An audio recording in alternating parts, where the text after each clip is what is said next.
तो चलो हम लोग इलेक्ट्रिक फील्ड का कैलकुलेशन वगैरह कर चुके हैं ना। उसमें दो बॉडी बचा रह गया है, एक हॉलो स्फीयर, एक सॉलिड स्फीयर।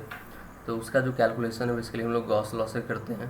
ठीक है, वैसे भी डेरिवेशन हो सकता है, बट उस डेरिवेशन का बहुत ज़्यादा कोई एप्लीकेशन है नहीं, डेरिवेशन से कुछ क्वेश्चन पूछ नहीं जाते हैं, इसलिए हम लोग उसका जो डेरिवेशन है वो गॉस लॉ मेथड से करेंगे। आगे जाके हम लोग को पढ़ना है गॉस लॉ मेथड, इसलिए सॉलिड स्फीयर और हॉलो स्फीयर अभी तक नहीं बताए हैं। ठीक है, लेकिन बताया जाएगा, टेंशन नहीं लेना है। ओके, तो उससे पहले जो भी और भी जितने भी बॉडी होंगे सारे बॉडीज़ का लगभग करा दिया गया आपको इलेक्ट्रिक फील्ड का कैलकुलेशन कैसे करना है उन सारे केसेस में। ठीक है, अब आज हम लोग एक इम्पॉर्टेंट टॉपिक पढ़ेंगे जो कि है इलेक्ट्रिक फील्ड लाइंस या इलेक्ट्रिक लाइंस ऑफ फोर्स, है ना, कुछ भी कह सकते हो आप इसको, इलेक्ट्रिक फील्ड लाइंस या हम इलेक्ट्रिक लाइंस ऑफ फोर्स कहते हैं इसको। ठीक है, तो आज आओ ज़रा आज पढ़ते हैं इलेक्ट्रिक फील्ड लाइंस।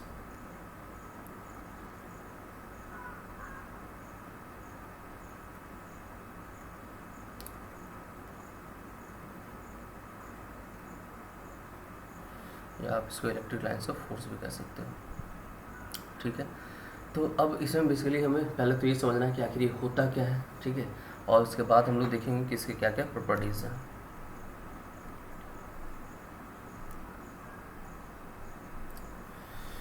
चलो तो पहले समझते हैं कि आखिर इलेक्ट्रिक फील्ड लाइंस होते क्या है ना। अब देखो, रियलिटी में ऐसा कोई लाइन एग्जिस्ट नहीं करता है, ऐसा कोई लाइन होता नहीं है कि हाँ कोई हम चार्ज पार्टिकल रखें या फिर कोई इलेक्ट्रिक फील्ड है। चूँकि इलेक्ट्रिक फील्ड लाइन से तो समझ ही रहे होगे इलेक्ट्रिक फील्ड से रिलेटेड है ना।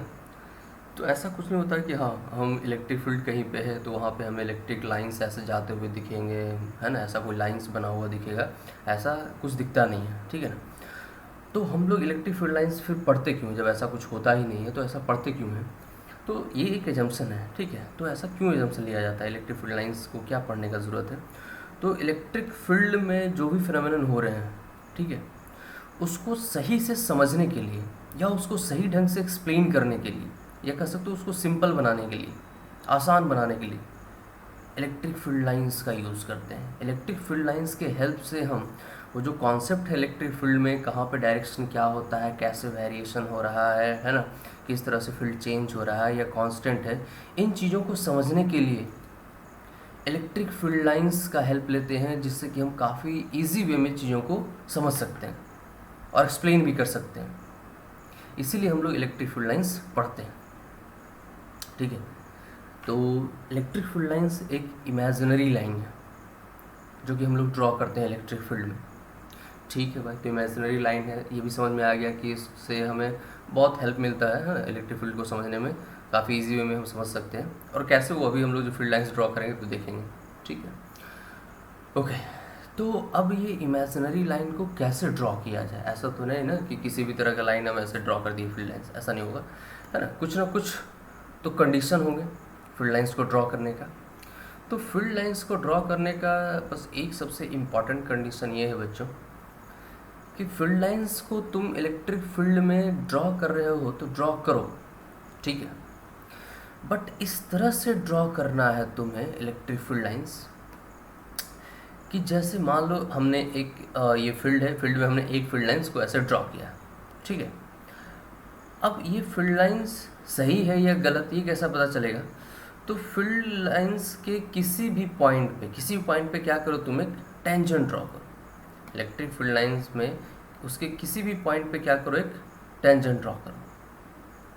ठीक है, चलो हमने एक टेंजेंट ड्रॉ कर दिया, मान लो ये पॉइंट है, कोई पॉइंट है P। ठीक है, अब P पॉइंट पे तुमने इस फील्ड लाइंस पे टेंजेंट ड्रॉ किया, तो वो टेंजेंट तुम्हें एक डायरेक्शन शो कर रहा है। तो वो टेंजेंट तुम्हें क्या कर रहा है बच्चों, एक डायरेक्शन शो कर रहा है। ठीक है, चलो ठीक है भाई, एक डायरेक्शन ये हमें शो कर रहा है। टेंजेंट को देखो, ये छोड़ दो, ये डायरेक्शन है, टेंजेंट वाला डायरेक्शन देखो। ठीक है, ओके, तो P पॉइंट पे जब हमने एक टेंजेंट ड्रॉ किया तो वो एक डायरेक्शन हमें शो कर रहा है, बिल्कुल सही बात है, शो कर रहा है। तो ये डायरेक्शन किसका शो कर रहा है, तो P पॉइंट पे नेट इलेक्ट्रिक फील्ड इंटेंसिटी का। इसका मतलब क्या है कि जब तुम इलेक्ट्रिक फील्ड लाइंस के किसी भी पॉइंट पे एक टेंजेंट ड्रॉ करते हो, इलेक्ट्रिक फील्ड लाइंस के किसी भी पॉइंट पे जब तुम एक टेंजेंट ड्रॉ करते हो, तो उस पॉइंट पे वो टेंजेंट तुम्हें क्या बताता है, वो तुम्हें बताता है कि उस पॉइंट पे नेट इलेक्ट्रिक फील्ड इंटेंसिटी का यही डायरेक्शन होगा।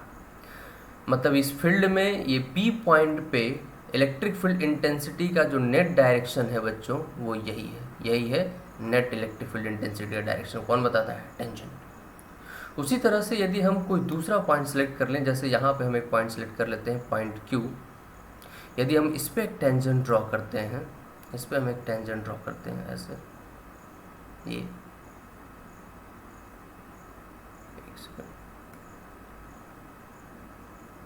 मान लो हमने एक ऐसा टेंजेंट ड्रॉ कर दिया, ठीक है।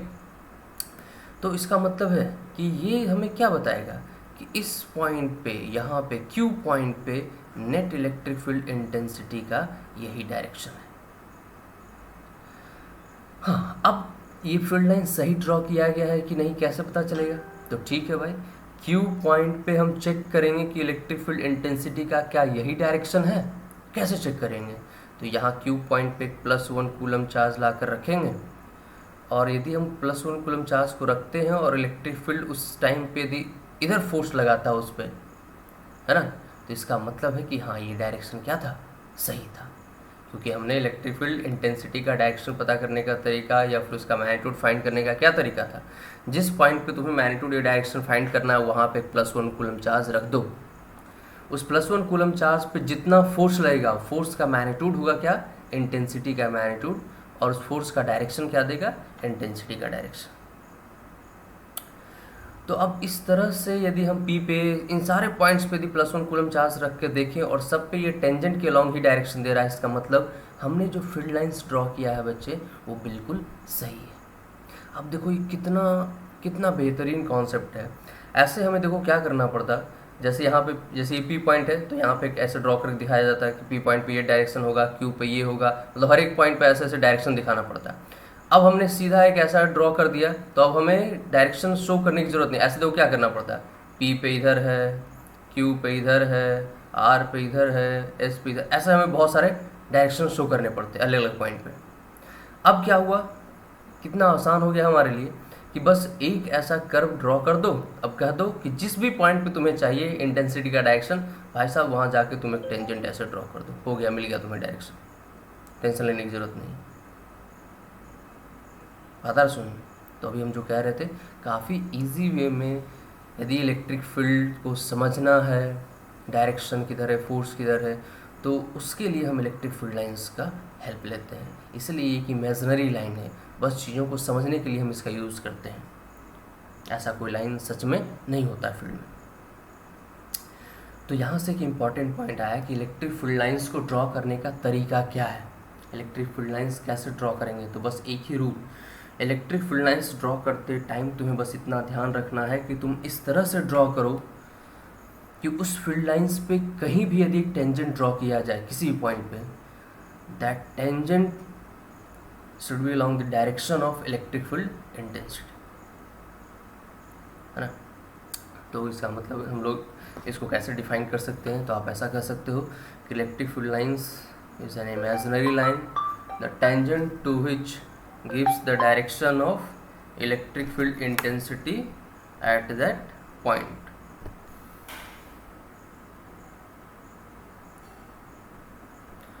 ठीक है, तो कैसे इसको हमें डिफाइन करना है? It is an imaginary line, the tangent to which at any point gives the direction of electric field intensity at that point. Simple, ठीक है। तो ये एक प्रॉपर्टी भी हो गया इलेक्ट्रिक फील्ड लाइंस का। क्या प्रॉपर्टी हो गया? पहला प्रॉपर्टी हमने आपको बता दिया, अभी हम लिखेंगे नहीं, हम स्टेटमेंट बोल देंगे, आपको लिख लेना है। तो पहला प्रॉपर्टी क्या हो गया बच्चों कि the tangent to the electric field lines at any point gives the direction of electric field intensity at that point. ठीक है, तो अब क्या, जहाँ इलेक्ट्रिक फील्ड नहीं होगा वहाँ क्या इलेक्ट्रिक फील्ड लाइंस ड्रॉ कर सकते हैं? तो भैया कैसे करेंगे? जब वहाँ इलेक्ट्रिक फील्ड ही नहीं है तो इलेक्ट्रिक फील्ड इंटेंसिटी का डायरेक्शन कहाँ से आएगा? तो फिर क्यों ड्रॉ करेंगे वहाँ पर इलेक्ट्रिक फील्ड लाइंस, जब डायरेक्शन वहाँ पर इलेक्ट्रिक फील्ड इंटेंसिटी है ही नहीं? तो इसलिए इलेक्ट्रिक फील्ड लाइंस वहीं ड्रॉ करेंगे जहाँ इलेक्ट्रिक फील्ड प्रेजेंट होगा। ठीक है, तो ये था पहला प्रॉपर्टी। अब आते हैं दूसरे प्रॉपर्टी में, सेकेंड प्रॉपर्टी। ठीक है, तो एक बात याद रखना कि ये जो देता है हमें वो नेट इलेक्ट्रिक फील्ड, मतलब पी पॉइंट पे यदि बहुत सारे वजह से फील्ड होगा, जैसे मान लो कोई पॉइंट है यहाँ पे बच्चों, है ना, तो यहाँ पे कोई ज़रूरी नहीं है कि एक ही वजह से फील्ड लाइंस होंगे। जैसे बहुत सारा चार्ज यहाँ पे Q1 रखा हुआ है, यहाँ Q2 रखा हुआ है, यहाँ Q3 रखा हुआ है, तो हर एक की वजह से इलेक्ट्रिक फील्ड इंटेंसिटी का डिफरेंट डिफरेंट डायरेक्शन होगा। तो इन तीनों का जो एक रिजल्टेंट होगा, इन तीनों का क्या होगा, एक रिजल्टेंट, वो कहलाएगा नेट इलेक्ट्रिक फील्ड इंटेंसिटी, जो इन तीनों का क्या होगा, रिजल्टेंट। तो टेंजेंट पे जो तुम देखते हो डायरेक्शन, वो इसी नेट का देता है, ना कि किसी इंडिविजुअल का। वो क्या देता है, नेट इलेक्ट्रिक फील्ड इंटेंसिटी का डायरेक्शन देता है। ये हमेशा माइंड में रखना है, ठीक है। तो चलो एक पॉइंट ये क्लियर हुआ कि टेंजेंट यदि ड्रॉ करेंगे तो वो क्या देगा, इलेक्ट्रिक फील्ड इंटेंसिटी का डायरेक्शन देता है, ठीक है। ओके, अब आगे बढ़ते हैं बच्चों, ठीक है। अब फील्ड लाइंस ड्रॉ करने के लिए कुछ इंपॉर्टेंट पॉइंट, जैसे पॉइंट चार्ज के लिए कैसे ड्रॉ करना, बाकी और भी डिफरेंट डिफरेंट बॉडी के लिए हम ड्रॉ करेंगे। पहले आ जाओ पॉइंट चार्ज के लिए कैसे हमें ड्रॉ करना है इलेक्ट्रिक फील्ड लाइंस, है ना। कोई पॉइंट चार्ज दिया हुआ है तो कहा यह जाता है कि इलेक्ट्रिक फील्ड लाइंस जो है वो पॉजिटिव चार्ज से ऑरिजिनेट होता है या वहाँ से स्टार्ट होता है। जैसे मान लो यहाँ पे एक प्लस Q चार्ज रखा हुआ है, तो एक इंडिपेंडेंट यदि पॉइंट चार्ज रखा हो तो इलेक्ट्रिक फील्ड लाइंस कुछ ऐसे निकलते हैं यहाँ से रेडियली आउटवर्ड। ऐसे यदि कोई इंडिपेंडेंट पॉइंट चार्ज रखा हुआ है तो वहाँ से फील्ड लाइंस कुछ ऐसे रेडियली आउटवर्ड ऐसे निकलते हैं, कुछ इस तरह से।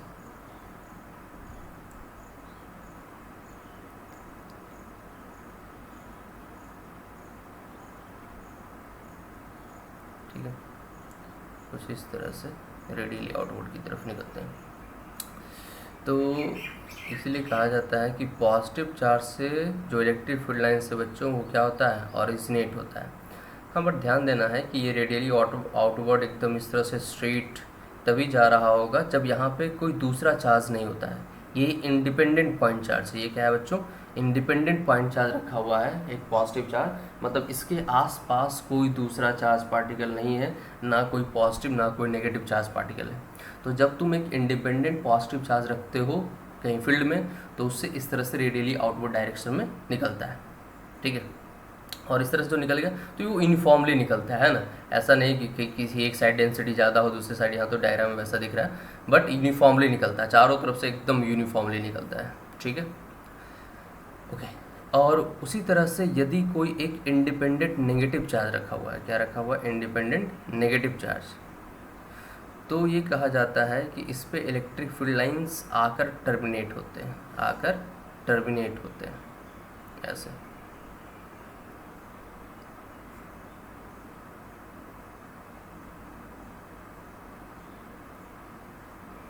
कुछ इस तरह से, ठीक है। यदि नेगेटिव चार्ज रखा हुआ हो तो कुछ इस तरह से फील्ड लाइंस आकर इस पे टर्मिनेट होते हैं बच्चों। मतलब पॉजिटिव चार्ज से ऑरिजिनेट होता है और नेगेटिव चार्ज पे आके टर्मिनेट होता है,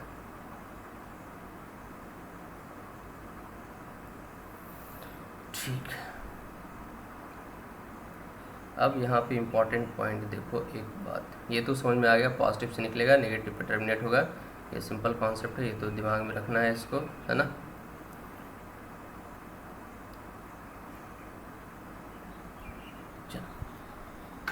ये हो गया। अब यहाँ पे इम्पॉर्टेंट पॉइंट क्या है, ध्यान से सुनो इसको। जैसे देखो, अब ये नेगेटिव चार्ज पे आकर फील्ड लाइंस टर्मिनेट हो रहे हैं, ये इंडिपेंडेंट दोनों, ये भी नेगेटिव चार्ज इंडिपेंडेंट है, ये भी पॉजिटिव का इंडिपेंडेंट, मतलब यहाँ पे इनके बीच, मतलब ये ऐसा नहीं कि आसपास में ऐसे रखे हुए हैं, वो बस डायग्राम वैसा बना हुआ है ना। दोनों कैसे हैं बच्चों, दोनों एकदम इंडिपेंडेंट हैं, बहुत दूर दूर पे है, मतलब इस नेगेटिव चार्ज के आसपास कोई चार्ज नहीं था, उस पॉजिटिव चार्ज के भी आसपास कोई चार्ज नहीं था, सिंपल कहने का ये मतलब है। तो इस तरह से रेडियली इनवर्ड और इसमें रेडियली आउटवर्ड यदि आसपास होगा तो देखेंगे कुछ डिफरेंट शेप बनता है, वो शेप कैसा बनेगा वो हम लोग देखेंगे, अभी पहले समझते हैं। ओके, तो ये electric field lines inward direction में आ रहा है ना, कहीं से आ रहा है और यहाँ टर्मिनेट हो रहा है।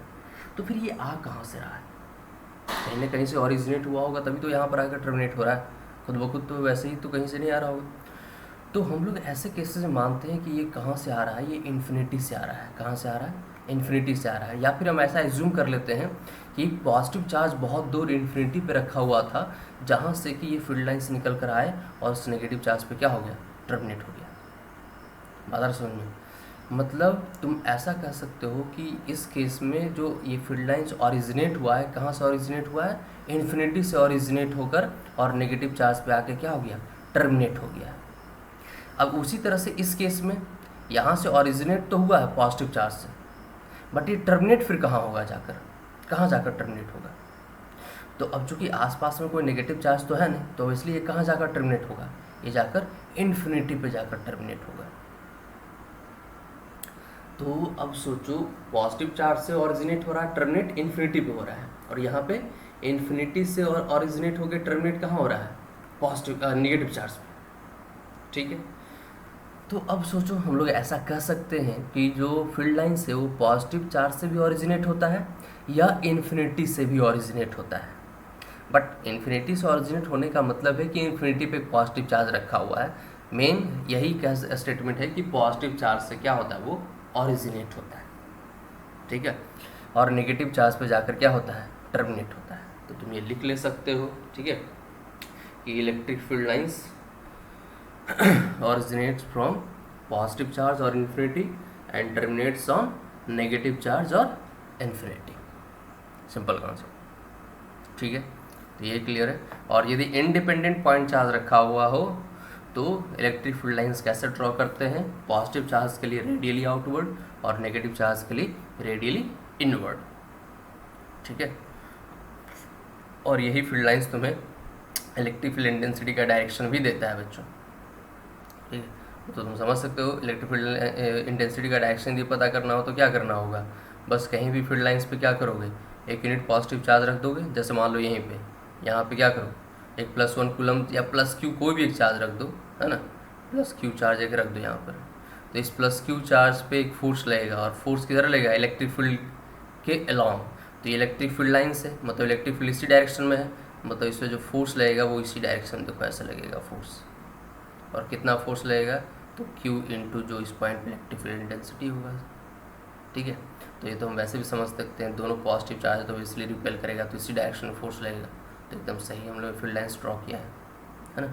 कोई भी पॉइंट चार्ज यहाँ पे रखे हुए हो बच्चों, यदि तुम एक पॉइंट चार्ज यहाँ पे रखे हुए हो, है ना, तो किसी भी पॉइंट पे, जैसे यहाँ पे एक +1 कूलम चार्ज रखो, इस +1 कूलम चार्ज को ये क्या करेगा?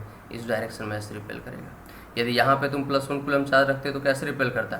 इस डायरेक्शन में ऐसे रिपेल करता। देखो एकदम रेडियली आउटवर्ड, हर जगह पे ऐसे रेडियली आउटवर्ड रिपेल करेगा ये। तो इसीलिए देखो ये ऐसा इलेक्ट्रिक फील्ड लाइन्स ड्रॉ किया जाता है। ठीक है, तो ये कॉन्सेप्ट क्लियर होना चाहिए कि पॉजिटिव चार्ज से ओरिजिनेट होगा, और यदि वो पॉजिटिव चार्ज इंडिपेंडेंट है, आसपास में कोई नेगेटिव या दूसरा चार्ज नहीं है, तो रेडियली आउटवर्ड, और नेगेटिव हुआ तो रेडियली इनवर्ड आएगा। चलो यहाँ तक कॉन्सेप्ट क्लियर। टेंजेंट देंगे तो इलेक्ट्रिक फील्ड इंटेंसिटी का डायरेक्शन देगा। तो उस पॉइंट पे तुम कोई भी चार्ज यदि रखोगे तो बस फोर्स यदि निकालना है तो फोर्स कैसे निकाल लेंगे बच्चों? Q इंटू उस डायरेक्शन, उस पॉइंट पे जो इलेक्ट्रिक फील्ड इंटेंसिटी होगा, है ना।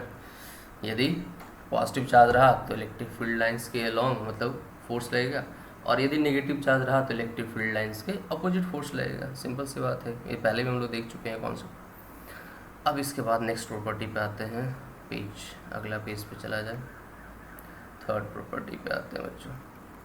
तीसरा प्रॉपर्टी क्या है कि ठीक है, पॉजिटिव चार्ज से तो ओरिजिनेट हो रहा है, निकल रहा है, एकदम सही बात है। नेगेटिव चार्ज पे जाकर टर्मिनेट हो रहा है, ये भी सही बात है ना।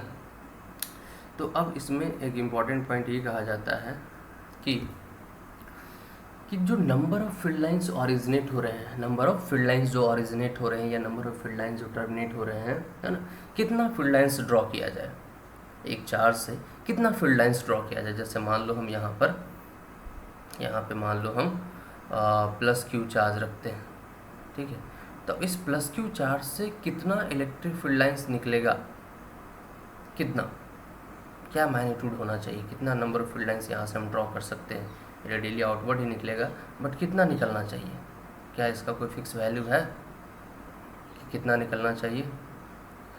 तो बच्चों इसका कोई फिक्स वैल्यू नहीं है ना, कि तुम इससे 10 ही निकाल सकते हो या इससे 5 ही निकाल सकते हो, ऐसा कोई फिक्स वैल्यू नहीं है। नंबर ऑफ फील्ड लाइंस एक पॉजिटिव चार्ज से कितना टर्मिनेट होगा, ऐसा कोई इसका फिक्स वैल्यू नहीं है। ठीक है, कई जगह पर वो कैलकुलेट कर देता है बट वो गलत है बच्चों। आगे जाकर देखेंगे हम, गॉस लॉ मेथड से है ना कैलकुलेशन कर दिया जाता है कि इतना नंबर ऑफ फील्ड लाइंस निकलेगा, बट वो गलत है। नंबर ऑफ फील्ड लाइंस एक चार्ज से 1 कूलम चार्ज से कितना निकलेगा इसका फिक्स वैल्यू नहीं है। तुम चाहो तो infinite number of field lines draw कर सकते हो +1 कूलम चार्ज से। 1 कूलम चार्ज से infinite number of field lines निकल सकते हैं, 2 कूलम से भी इनफाइनाइट फील्ड लाइंस निकल सकते हैं। तो ऐसा कोई फिक्स वैल्यू नहीं है। बट यदि हमने Q चार्ज से, जैसे यहाँ कितने फील्ड लाइंस ड्रॉ किए 8, यदि हमने Q चार्ज से 8 number of field lines draw कर दिए, क्योंकि 0 से लेकर इन्फिनिटी तक कुछ भी, 0 नहीं, 0 से तो ज़्यादा ही रखना पड़ेगा जो है ना, तो हम infinite number of field lines कुछ भी नंबर ले सकते थे। यहाँ पे 8 लिए, 4 भी ले सकते थे, 3 भी ले सकते थे, 2 भी ले सकते थे ना, बट हमने 8 नंबर ऑफ फील्ड लाइंस ले लिया। कब? जब हमने चार्ज +Q रखा। तो अब जब तुम +Q एक रेफरेंस ले लिए, क्या ले लिए यहाँ पर हमने एक रेफरेंस ले लिया। हम infinite number of field lines कुछ भी चूज़ कर सकते थे, 10, 20, 50 हो, हमने 8 सिलेक्ट कर लिया। ठीक है, तो यदि हमने Q से मान लिया कि 8 नंबर ऑफ फील्ड लाइंस निकल रहे हैं, और अब कोई कह दे कि यहाँ पे हमने 2Q चार्ज रख दिया, तब इससे कितना नंबर ऑफ फील्ड लाइंस निकलेंगे। हाँ, अब फिक्स है फिर। अब इससे 16 कितने निकलेंगे बच्चों? 16। मतलब एक में यदि तुमने फिक्स कर दिया है ना कि यदि 8 निकल रहे हैं Q से, तब अब फिक्स हो जाएगा कि 2Q से फिर कितने निकलेंगे बच्चों? 2Q से कितना निकलेगा? 16। मतलब जो नंबर ऑफ फील्ड लाइंस होता है बच्चों, वो directly proportional to the charge, magnitude of charge. बात समझ में आ रहा है? इसमें कंफ्यूज नहीं होना कि अभी हम कह रहे थे कि total number of field lines कितना भी ड्रॉ करो कोई फ़र्क नहीं पड़ता, इनफाइनाइट नंबर ड्रॉ कर सकते हो। फिर हम कह रहे हैं कि अब इससे 16 ही ड्रॉ कर सकते हैं, ऐसा क्यों भाई? तो देख, जब हमने एक रेफरेंस ले लिया कि Q से 8 हम ड्रॉ करेंगे, अपना जो भी न्यूमेरिकल सॉल्व करना है या जिस लिए भी, हमने मान लिया कि Q+Q से हम 8 फील्ड लाइन से ड्रॉ करेंगे, तो 2Q से फिर कितना करना होगा? फिर 16, 3Q से कितना? 24। यदि हम पहले एज्यूम कर लेते कि Q से हम मात्र 4 number of field lines draw करेंगे, तो फिर 2Q से 8 होता, 3Q से 12 होता। मतलब एक रेफरेंस ले लो यदि, तब फिर आगे कितने ड्रॉ करना है ये फिक्स हो जाता है। बट एक किसी इंडिविजुअल से कि हाँ +1 कूलम चार्ज से कितना ड्रॉ होगा, ये कोई फिक्स वैल्यू नहीं है। बात समझ में? हाँ, बट एक रेफरेंस ले लेने के बाद आगे वैल्यूज फिक्स हो जाते हैं। ठीक है, अब तो ये क्लियर हो गया होगा कॉन्सेप्ट, इसमें कन्फ्यूजन नहीं होना चाहिए। चलो, तो ये हो गया, कितना हो गया बच्चों?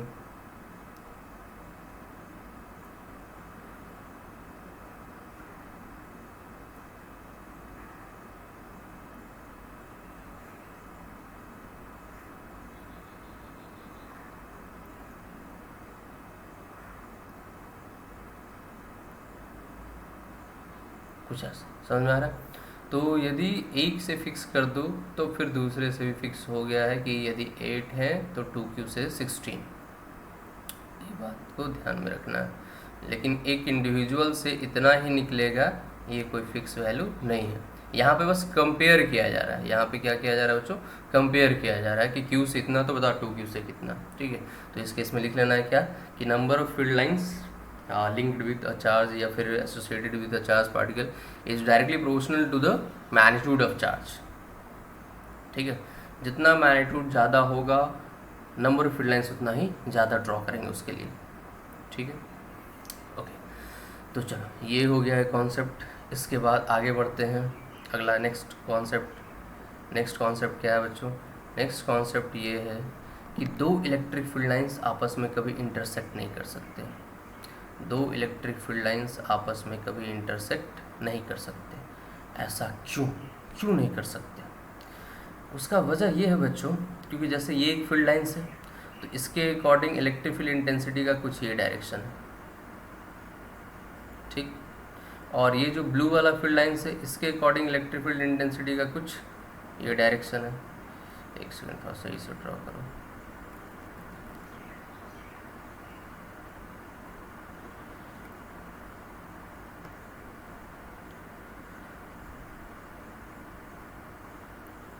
फील्ड लाइन्स ऐसा हो गया, दूसरा फील्ड लाइन्स मान लो कुछ ऐसा है।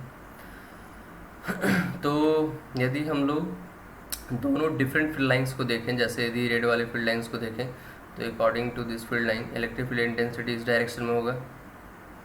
क्या करना होता था, फील्ड लाइन्स पे एक टेंजेंट ड्रॉ करना होता था। तो फील्ड लाइन्स पे टेंजेंट तुम्हें देगा direction of electric field intensity at that point.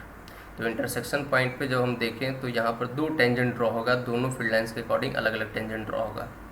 ठीक है, यदि हम इस पी पॉइंट पे देखें जो कि इंटरसेक्शन पॉइंट है, तो वहाँ पे दोनों की वजह से दो डिफरेंट डायरेक्शन मिल रहा है। तो ये प्रैक्टिकली पॉसिबल नहीं है कि एक ही पॉइंट पे दो डायरेक्शन इलेक्ट्रिक फील्ड इंटेंसिटी। ठीक है, 2, 4, 5, 6 हो सकता है ना, जो अलग अलग पॉइंट चार्ज जैसे हम बता रहे थे Q1, Q2, Q3 की वजह से अलग अलग डायरेक्शन में होगा, बट उन सबका रिजल्टेंट तो किसी एक ही डायरेक्शन में होगा। उन सबका जो रिजल्टेंट होगा वो किसी ना किसी एक ही डायरेक्शन में होगा, और ये जो है टेंजेंट जो है वो हमें उसी रिजल्टेंट मतलब नेट इलेक्ट्रिक फील्ड इंटेंसिटी का डायरेक्शन देता है। क्या देता है, नेट इलेक्ट्रिक फील्ड इंटेंसिटी का डायरेक्शन देता है। तो वो तो कोई एक ही हो सकता है, दो नहीं हो सकता है। बट यदि दो फील्ड लाइंस इंटरसेक्ट करते हैं तो उस पॉइंट पे दो डायरेक्शन मिलता है, जो कि प्रैक्टिकली पॉसिबल नहीं है। तो तुम ऐसा लिख लोगे, है ना, electric field lines never intersect each other because at intersection point there will be two different direction of, है ना, different directions of electric field intensity which is not possible. ठीक है, चलो एक तो ये कॉन्सेप्ट क्लियर हुआ। दूसरा नेक्स्ट पे आते हैं जरा। नेक्स्ट कॉन्सेप्ट क्या है, नेक्स्ट कॉन्सेप्ट में ये कहा गया है बच्चों कि फील्ड लाइंस में जब इलेक्ट्रिक फील्ड में कहीं इलेक्ट्रिक फील्ड लाइंस जब ड्रॉ किया जाता है, जैसे मान लो हम कहीं इलेक्ट्रिक फील्ड में यदि इलेक्ट्रिक फील्ड लाइंस ड्रॉ कर रहे हैं,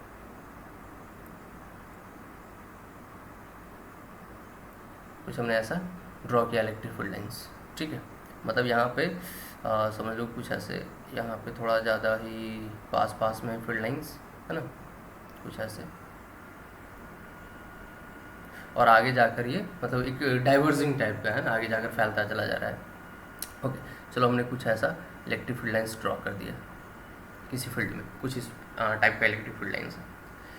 तो अब हमसे दो पॉइंट, जैसे यहाँ पे एक पॉइंट सेलेक्ट किया जाएगा, इस यहाँ पर एक पॉइंट सेलेक्ट किया जाएगा पॉइंट ए, और एक यहाँ एक पॉइंट सेलेक्ट किया जाएगा पॉइंट बी, और हमसे पूछा जाएगा कि बताओ ए और बी इन दोनों पॉइंट पे डायरेक्शन तो चलो हम टेंजेंट ड्रॉ कर लेंगे, उन दोनों पॉइंट पे इलेक्ट्रिक फील्ड इंटेंसिटी का जो मैग्नीट्यूड होगा, इलेक्ट्रिक फील्ड इंटेंसिटी का जो मैग्नीट्यूड होगा वो कहाँ ज़्यादा होगा और कहाँ कम होगा। तो इसके लिए ये कहा गया है कि फील्ड लाइंस ड्रॉ करते टाइम एक तो ध्यान रखना ही है कि टेंजेंट ड्रॉ करो तो वहाँ पे नेट इलेक्ट्रिक फील्ड इंटेंसिटी का डायरेक्शन देता है। फील्ड लाइंस ड्रॉ करते टाइम क्या ध्यान रखना है बच्चों, कि यदि किसी भी पॉइंट पे तुम टेंजेंट ड्रॉ करो तो वो नेट इलेक्ट्रिक फील्ड इंटेंसिटी का क्या देता है, डायरेक्शन। बट एक बात और ध्यान रखना है कि यदि, हाँ क्या ध्यान रखना बच्चों, कि यदि डेंसिटी जहाँ पर ज़्यादा होगा, जिस जगह पे फील्ड लाइंस ज़्यादा डेंसर होंगे मतलब काफ़ी क्लोज होंगे एक दूसरे के, तो वहाँ पे इलेक्ट्रिक फील्ड इंटेंसिटी ज़्यादा स्ट्रॉन्गर होगा। ठीक है, मतलब electric field intensity at any point in electric field is directly proportional to the density of electric field lines. Density of electric field lines का मतलब होता है बच्चों number of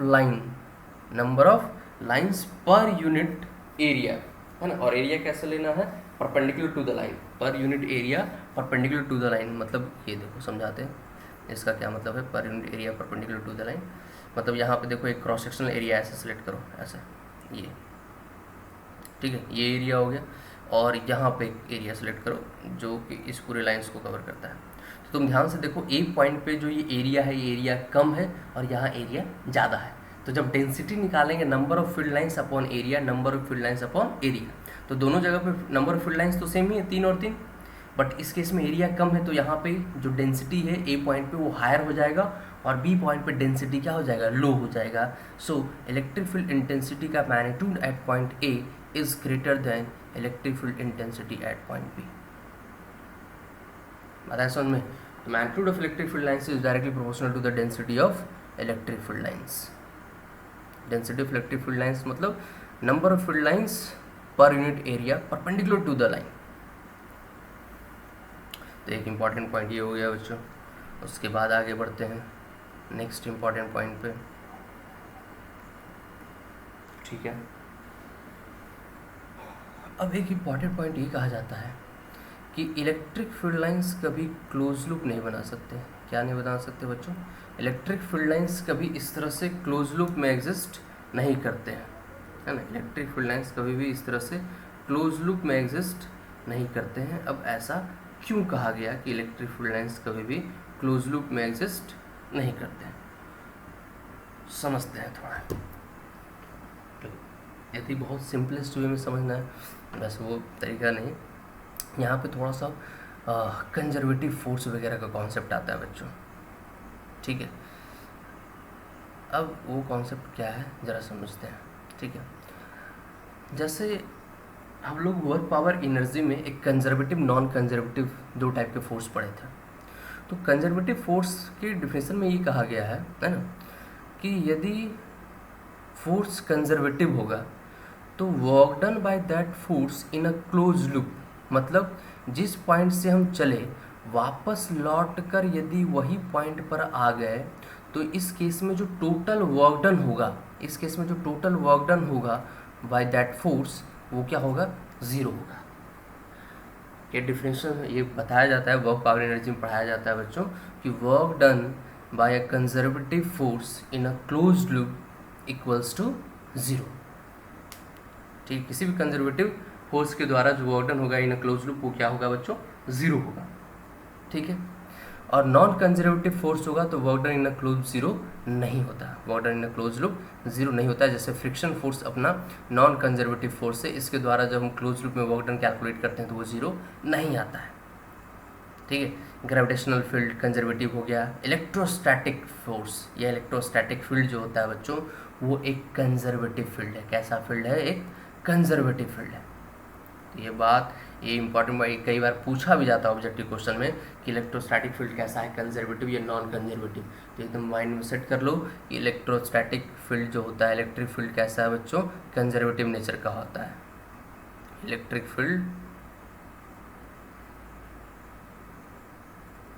is conservative in nature.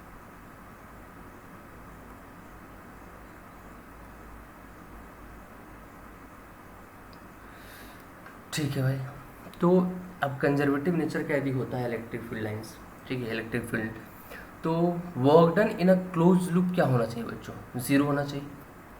Electric force के द्वारा work done by electric force in a close loop should be zero if electric field is a conservative field. ठीक है, ऐसा होना चाहिए। तो आ जाओ जरा इस क्लोज लूप में इलेक्ट्रिक फील्ड के द्वारा कितना वर्क डन किया गया उसको थोड़ा कैलकुलेट करके देख ही लेते हैं कि क्या वो ज़ीरो आ रहा है या नहीं। तो बनाओ एक सर्कल बढ़िया सा।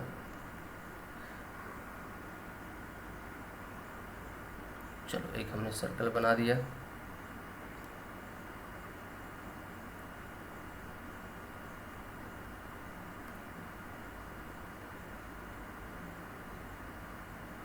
ठीक है, अब जरा हम लोग वर्क डन कैलकुलेट करते हैं। किसी एक पॉइंट से स्टार्ट करना और वापस उसी पॉइंट पे आ जाना है।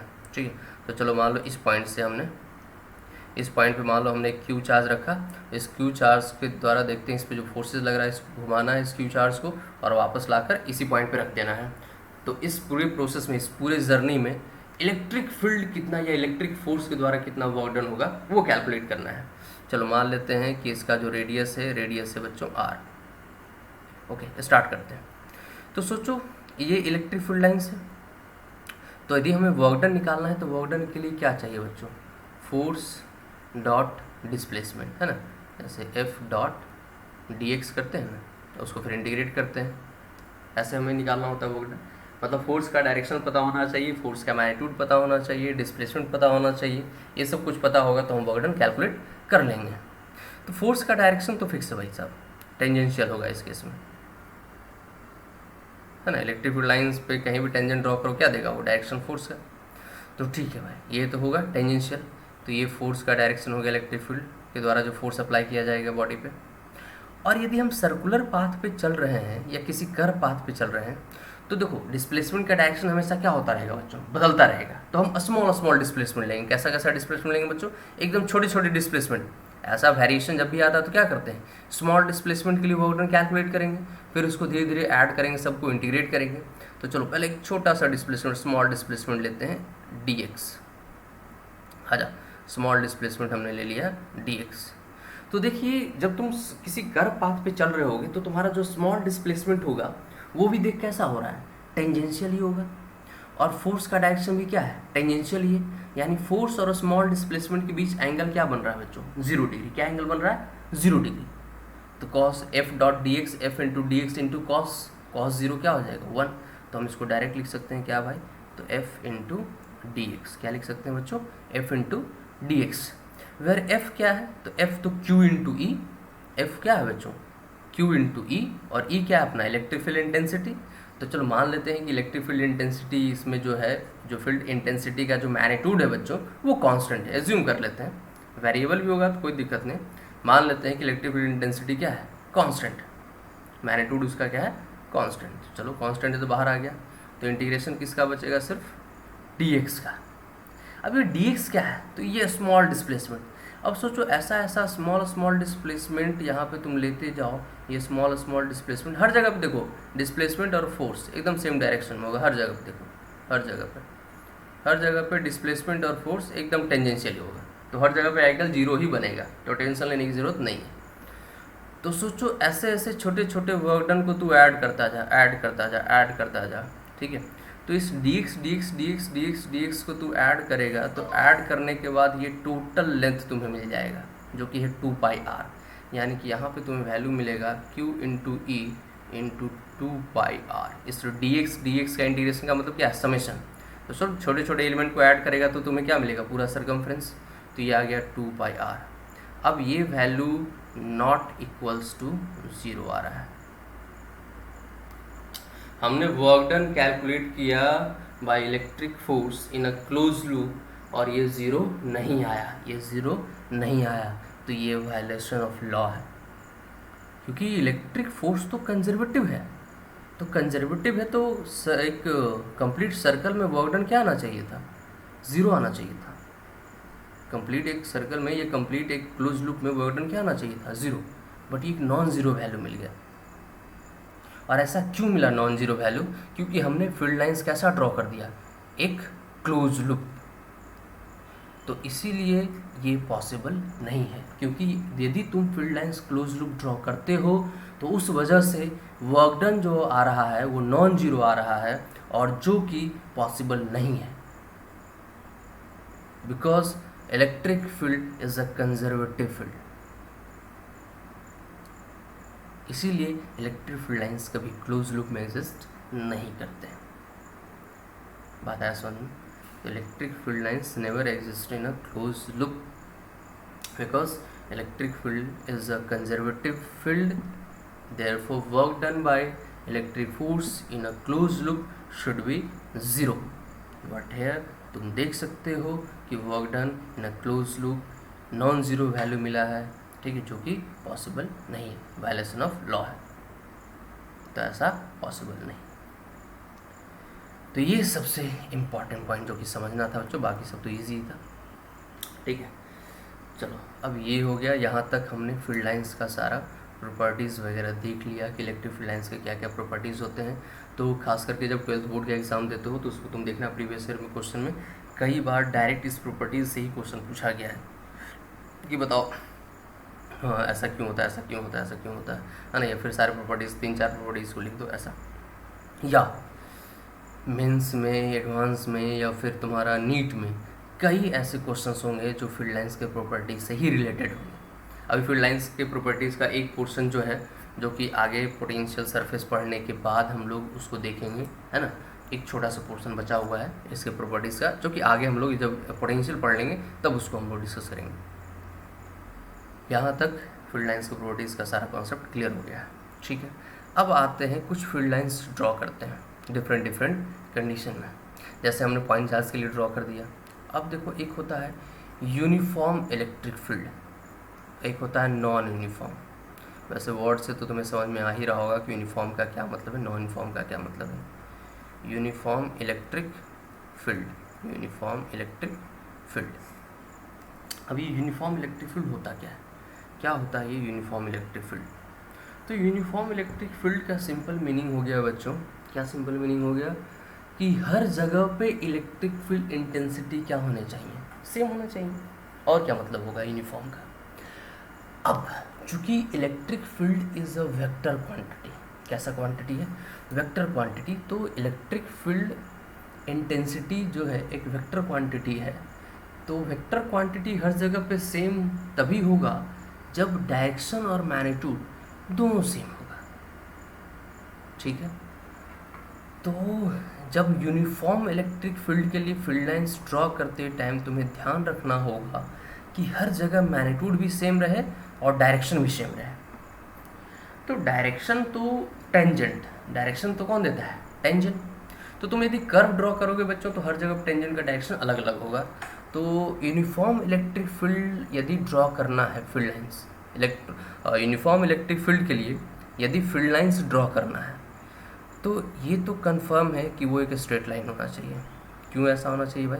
क्योंकि यदि कर्व हुआ तो कर्व पे तो अलग अलग पॉइंट पे जब तुम टेंजेंट डालोगे तो अलग अलग डायरेक्शन आएगा, तो डायरेक्शन डिफरेंट हो गया तो फील्ड यूनिफॉर्म कैसे रहा? हाँ, बट यदि स्ट्रेट लाइन है तो देखो ये हर एक पॉइंट पे, यहाँ से यहाँ तक कोई भी पॉइंट ले लो, सब पे एक ही डायरेक्शन दिखा रहा है, लेफ्ट टू राइट। ठीक है भाई, तो ये तो ठीक है कि यदि यूनिफॉर्म इलेक्ट्रिक फील्ड है तो एकदम स्ट्रेट लाइन ड्रॉ करना पड़ेगा, तब डायरेक्शन क्या रहेगा, सेम। दूसरी बात, डायरेक्शन के साथ साथ मैग्नीट्यूड पे भी ध्यान देना है। और फील्ड लाइंस मैग्नीट्यूड को कैसे रिप्रेजेंट करता है? तो फील्ड लाइंस का डेंसिटी तुम्हें देता है इन्फॉर्मेशन किसके बारे में, मैग्नीट्यूड के बारे में। तो डेंसिटी यदि कहीं पे हायर है कहीं पे लोअर है तो मैग्नीट्यूड भी क्या हो जाएगा, वेरी कर जाएगा। इसलिए फील्ड लाइंस ड्रॉ करते टाइम हमें ध्यान रखना है कि डेंसिटी भी हर जगह पे क्या हो, सेम हो। तो इसके लिए क्या करोगे बच्चों, स्ट्रेट लाइन तो ड्रॉ करोगे, साथ में उसको इक्वली स्पेस्ड, इन दो फील्ड लाइंस के बीच जो गैप होना चाहिए वो क्या रखना है बच्चों, इक्वल। अब यदि इक्वल गैप रखे हो तो हर जगह पे देखो डेंसिटी भी क्या है, एकदम सेम है। तो ये फील्ड कैसा कहलाएगा, यूनिफॉर्म इलेक्ट्रिक फील्ड। तो यूनिफॉर्म इलेक्ट्रिक फील्ड ड्रॉ करने का क्या तरीका तुम्हें समझ में आ गया? हाँ बिल्कुल समझ में आ गया। क्या समझ में आया है? तो पैरेलल लाइंस होने चाहिए और कैसे होने चाहिए, equally spaced, parallel and equally spaced. Equally spaced इसलिए ताकि मैग्नीट्यूड सेम रहे, और स्ट्रेट पैरेलल लाइंस इसलिए ताकि डायरेक्शन सेम रहे। क्लियर है? तो अब तुम कहीं भी दो पॉइंट, जैसे मान लो यहाँ पे एक पॉइंट सेलेक्ट करते हो, है ना, किसी पॉइंट, दो पॉइंट, तीन पॉइंट, जो भी सिलेक्ट कर लो यार। अब जहाँ भी जैसे ए यहाँ पे हो गया, इस पॉइंट पे यहाँ बी हो गया, यहाँ पे सी हो गया। अब हर एक पॉइंट पे इलेक्ट्रिक फील्ड इंटेंसिटी क्या मिलेगा हमें, सेम ही मिलेगा। मैग्नीट्यूड और डायरेक्शन देखो वेक्टर है ना, वेक्टर साइन देखो दे रहे हैं, इसका मतलब क्या है कि मैग्नीट्यूड और डायरेक्शन दोनों सेम है। क्लियर है? तो ये है यूनिफॉर्म इलेक्ट्रिक फील्ड। अच्छा, जैसे एक और हम फील्ड ड्रॉ करते हैं, ज़रा बताना वो यूनिफॉर्म या नॉन यूनिफॉर्म।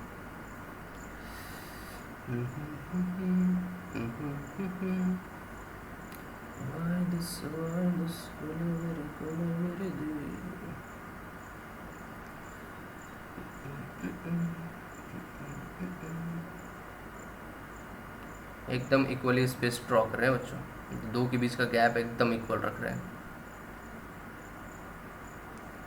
अब बताइए कैसा है, यूनिफॉर्म या नॉन यूनिफॉर्म? सोच सोच सोच सोच सोच के बताओ, सोच के बताओ।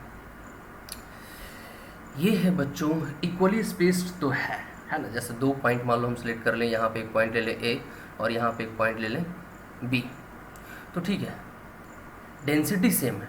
क्या है बच्चों, डेंसिटी की बात यदि हम करें तो देखो यहाँ पे यदि तुम एक एरिया सेलेक्ट करते हो और एक एरिया यदि यहाँ सेलेक्ट करते हो तो दोनों जगह पर बच्चों डेंसिटी सेम है।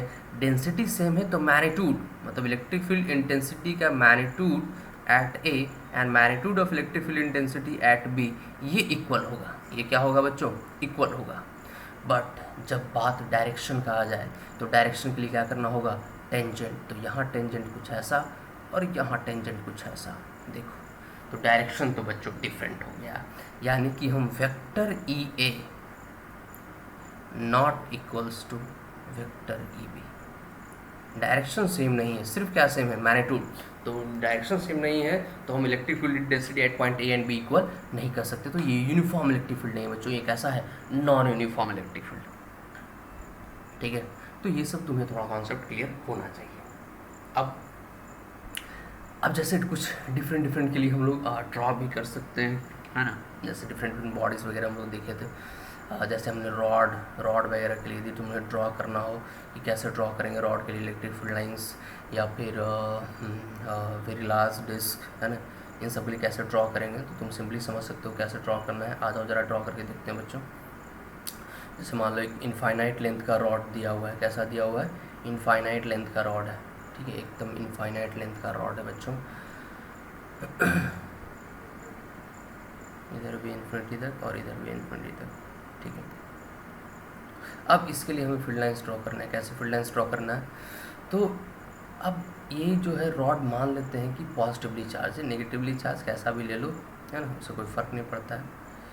चलो पॉजिटिवली चार्ज है मान लो ये रॉड, ठीक है। अब यदि हमें फील्ड लाइंस ड्रॉ करना है तो कैसा ड्रॉ किया जाएगा, तो देखो थोड़ा समझो कि जैसे मान लो यहाँ पे +1 कूलम चार्ज रखो, तो उसको वो क्या करेगा, ऐसे रिपेल करेगा। यहाँ +1 कूलम चार्ज रखो, क्या करेगा, ऐसे रिपेल करेगा। तो सबको देखो ऐसे रिपेल कर रहा है एकदम। तो इस केस में तुम्हें क्या करना है, एकदम रॉड को सेंटर मान लेना है ना, और रॉड के चारों तरफ फील्ड लाइंस कुछ ऐसे निकलेंगे एकदम स्ट्रेट, ऐसे फील्ड लाइंस, ये ऐसे कुछ ऐसे रॉड के केस में कुछ ऐसे फील्ड लाइंस ड्रॉ करना होता है बच्चों। इधर भी ऐसे ही निकल रहा होगा ऐसे,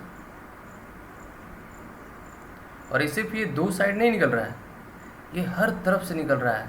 तो ये तो हम लोग फ्रंट व्यू देख रहे हैं ना, फ्रंट व्यू देख रहे हैं। ये कैसा व्यू है बच्चों, फ्रंट व्यू। यदि टॉप व्यू तुम देखो, टॉप व्यू मतलब रॉड के एक एंड के साइड से देखो, है ना। आजा जरा तुम्हें टॉप व्यू भी दिखाते हैं।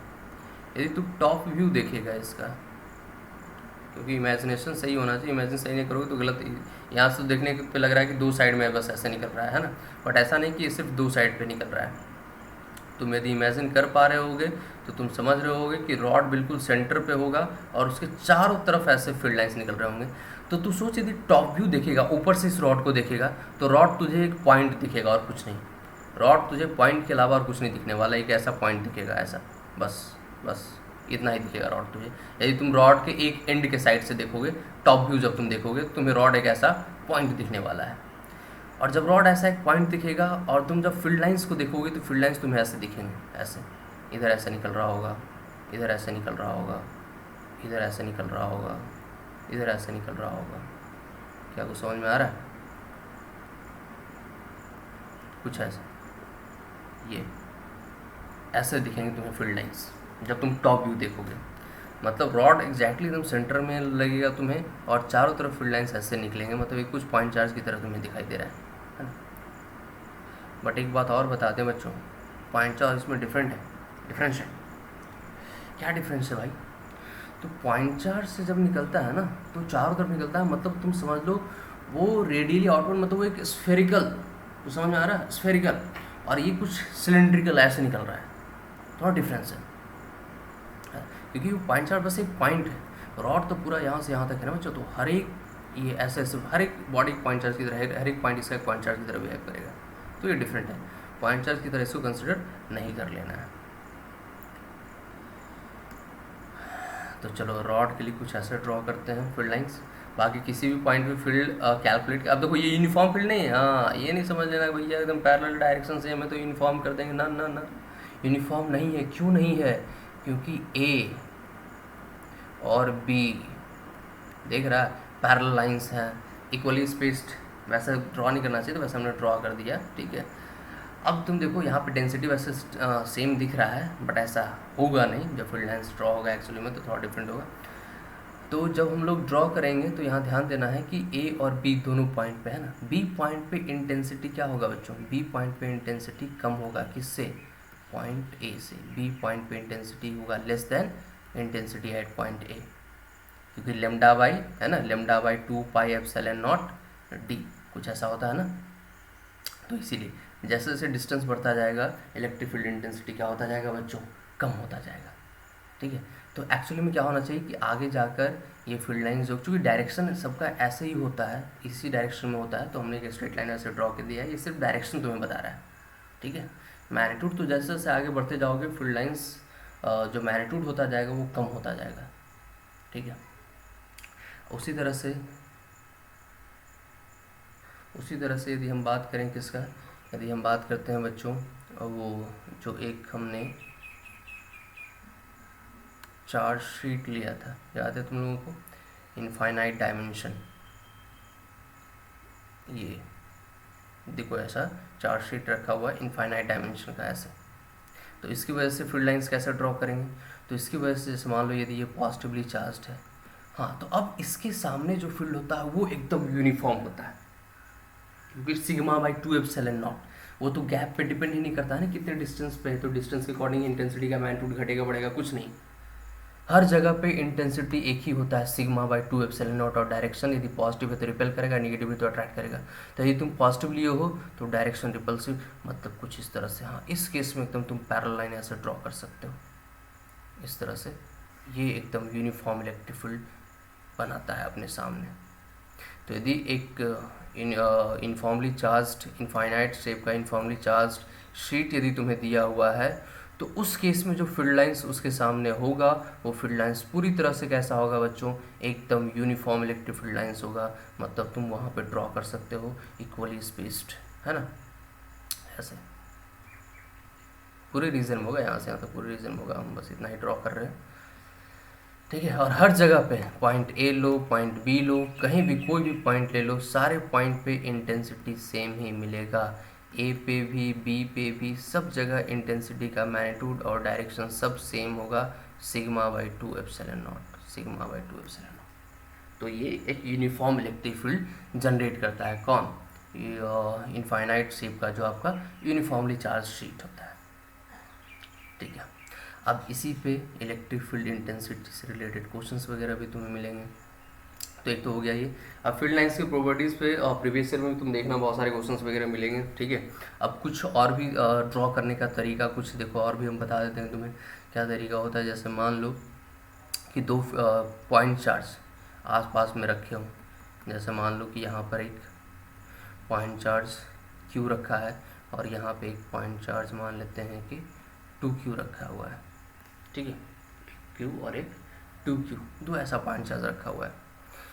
तो अब कैसे फील्ड लाइंस ड्रॉ किया जाए, तो ये तो कंफर्म है जितना Q से निकलेगा 2Q से उसका डबल, ठीक है। तो अब या तो दोनों पॉजिटिव ले लो या एक पॉजिटिव एक निगेटिव, तो दोनों पॉजिटिव ले लेंगे तो किसी पे भी टर्मिनेट नहीं होगा, दोनों से सिर्फ क्या होगा, निकलेगा।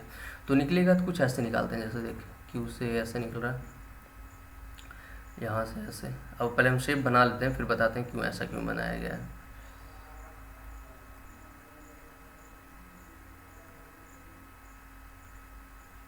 ठीक है, 5 हमने ड्रॉ किया है, तो इससे कितने होंगे बच्चों, 10।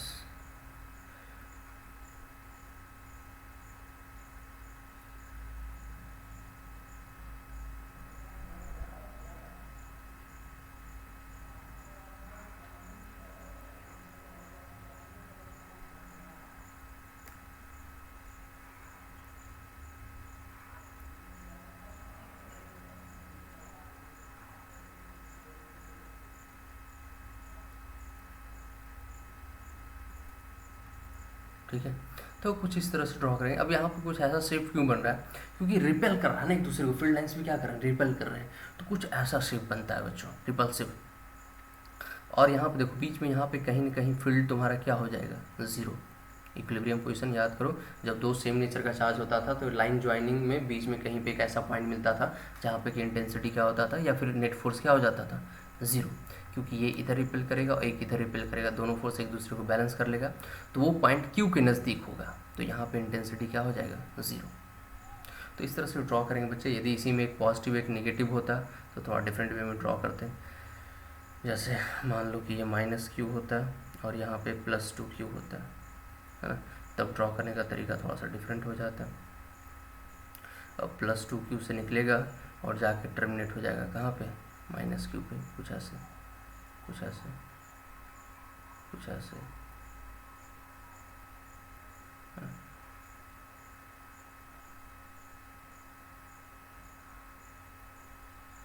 कोई ज़रूरी नहीं कि सारे के सारे आके यहाँ टर्मिनेट हो ही जाए, कुछ ऐसे भी निकल जाएंगे। अब जितने 2Q से निकले हैं सब इस पे जाकर टर्मिनेट हो नहीं सकते हैं, क्योंकि 2Q का चूँकि मैग्नीट्यूड ज़्यादा है तो इससे जो फील्ड लाइंस निकलेंगे ओबियसली उसके क्या होने चाहिए, Q से निकलने वाले फील्ड लाइंस का डबल होना चाहिए। Q से निकलने वाले फील्ड लाइंस का क्या होना चाहिए बच्चों, डबल होना चाहिए। तो काउंट कर लेना यार, डबल है यानी 3 1 2 3 4 5 6, तो 10 होने चाहिए थे, ज़्यादा ही मैंने ड्रॉ कर दिए। चलते 1 2 और इससे ही लिमिट कर दिया, और क्या। ठीक है, अब काउंट कर लेना, उतना हमने काउंट नहीं किया। तो कुछ इस तरह का शेप बनेगा, बस ये ध्यान में रखना। ठीक है, तो यदि 2 पॉइंट चार्ज आपस में पास पास में रखे हों तो कुछ ऐसा शेप बनेगा। यदि पॉजिटिव नेगेटिव है तो ऐसे कुछ निकल के इस पर टर्मिनेट होगा, कुछ जाके इन्फिनिटी पर टर्मिनेट होगा। ठीक है, और यहाँ से क्या होगा कि ये सब निकल के इन्फिनिटी पे टर्मिनेट होगा, बीच में कहीं फील्ड इंटेंसिटी 0 होगा। और ऐसा भी हो सकता है कि Q पे कुछ ऐसे भी पॉइंट चार्ज आ सकते हैं जो कि इन्फिनिटी से ही आ रहे होंगे, है ना। कोई ज़रूरी नहीं कि सारे के सारे पॉइंट चार्ज Q पे 2Q से ही आके टर्मिनेट हो रहे होंगे, कुछ -Q पे इन्फिनिटी से भी आ रहे होंगे, कुछ पॉइंट चार्ज ऐसे इन्फिनिटी से भी आ रहे होंगे, है ना। इंटरसेक्ट मस्त में तो करवा देना भाई। चलो, तो कुछ इस तरह से हम लोग फील्ड लाइंस ड्रॉ करते हैं। अब इसी पे तुम देखना प्रीवियस ईयर में क्वेश्चंस वगैरह भी दिया हुआ है। जैसे मान लो एक क्वेश्चन तुम्हें देते हैं, है ना, और बताना कि ये सही है या गलत। जैसे मान लो इक्विलेटरल ट्रायंगल है, उसके वर्टिसेस पे 3 पॉइंट चार्ज ऐसे रखे हुए हैं वर्टिसेस पे। ठीक है, और इलेक्ट्रिक फील्ड कुछ ऐसे ड्रॉ किया हुआ है।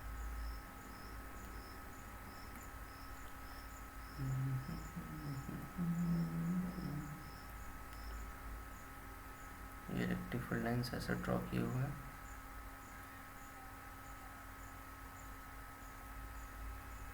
ठीक है, और इलेक्ट्रिक फील्ड लाइन्स में जो डायरेक्शन है वो कुछ ऐसे दिखा रखा है।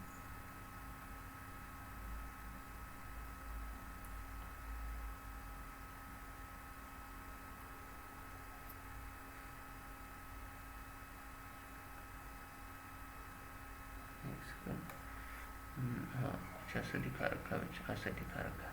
अब पूछा गया कि ठीक है, इन तीनों पे चार्ज रखे हुए हैं A B C। ठीक है, बाकी और भी डिफरेंट शेप हम बस एक तुम्हें बता रहे हैं कैसा क्वेश्चन पूछा जाएगा। ABC ऐसे दिया हुआ 3 पॉइंट चार्ज इक्विलेटरल ट्रायंगल के वर्टिसेस पर रखा हुआ है, और फील्ड लाइंस कुछ ऐसे ड्रॉ किया गया है। अब तुमसे ये पूछा गया है कि बताओ क्या ये फील्ड लाइन सही है, क्या ये पॉसिबल है, ऐसा फील्ड लाइंस बन सकता है या नहीं। यदि 3 पॉइंट चार्ज रखा हुआ हो तो क्या ऐसा बन सकता है, क्या ऐसा पॉसिबल है, ये पूछा गया था। क्या लगता है जी, है ऐसा पॉसिबल? फील्ड लाइंस ऐसा ड्रॉ किया हुआ है, सोचो। देखो, सी पे देख के लग रहा है कि हाँ ठीक है, सी पे देख के हमें लग रहा है कि हाँ हो सकता है ये पॉजिटिव चार्ज है, सारा का सारा फील्ड लाइंस निकल रहा है। ए पे देख के हमें लग रहा है कि सब का सब जाके इस पर टर्मिनेट हो रहा है, नेगेटिव चार्ज है, यहाँ तक ठीक है। कन्फ्यूजन बी पे हो गया, देख कुछ आ रहे हैं फील्ड लाइंस, कुछ ऑरिजिनेट हो रहे हैं, कुछ टर्मिनेट भी हो रहे हैं, कुछ ऑरिजिनेट हो रहा है। तो भैया ये क्या है, पॉजिटिव की नेगेटिव क्या है? बी का डिफाइन सही से नहीं हो पा रहा, मतलब ऐसा पॉसिबल नहीं है। एक ही चार्ज से, एक ही पॉइंट से ऑरिजिनेट भी होना और एक ही पॉइंट पर टर्मिनेट होना, ये प्रैक्टिकली पॉसिबल नहीं है। ठीक है, और भी काफ़ी सारे फील्ड लाइन से क्वेश्चन वगैरह पूछा गया है। आगे जाके और भी कंडक्टर वगैरह पर कैसे परपेंडिकुलरली फॉल होता है, ये सब हम लोग पोटेंशियल पढ़ने के बाद देखेंगे। ठीक है, चलो एक सेकेंड, चलो फिलहाल अभी यहीं पे ख़त्म करते हैं। आगे कुछ और भी क्वेश्चंस वगैरह करेंगे फील्ड लाइन से रिलेटेड, नेक्स्ट लेक्चर में देंगे तुम्हें। इसको यहीं पेंट किया जाए।